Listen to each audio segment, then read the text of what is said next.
Hi, this is John's dad. Welcome back to Wednesday Wins.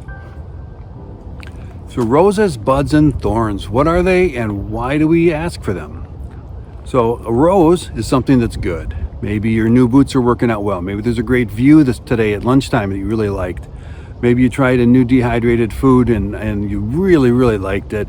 Maybe you're having great conversation with a hiking buddy. Doesn't matter. It's a rose. It's something that's good. A bud, something you're looking forward to tomorrow. Maybe you have ice cream at lunchtime. Maybe it's a resupply day. Maybe you get your new boots in the mail tomorrow because your old boots suck. Doesn't matter. Buds are something you're looking forward to, something that's going to be good. Thorns, that's something that's not going good. And that could be, maybe your battery ran down on your phone. Maybe you're getting a blister. Maybe you lost something. Maybe you're really tired and exhausted. Maybe you're sick and you're coughing.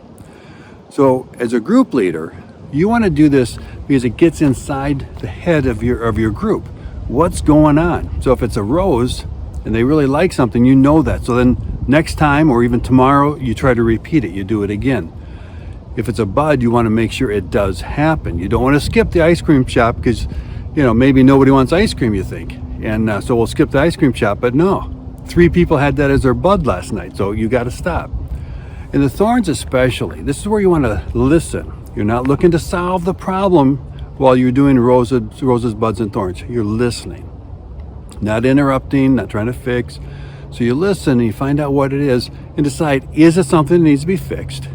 And you can deal with that later. Or maybe it's just something you need to be aware of and watch. If the person's limping a lot, you need to make them stop and take care of that blister. So that's roses, buds, and thorns. What do you think? Do you guys do roses, buds, and thorns or anything similar?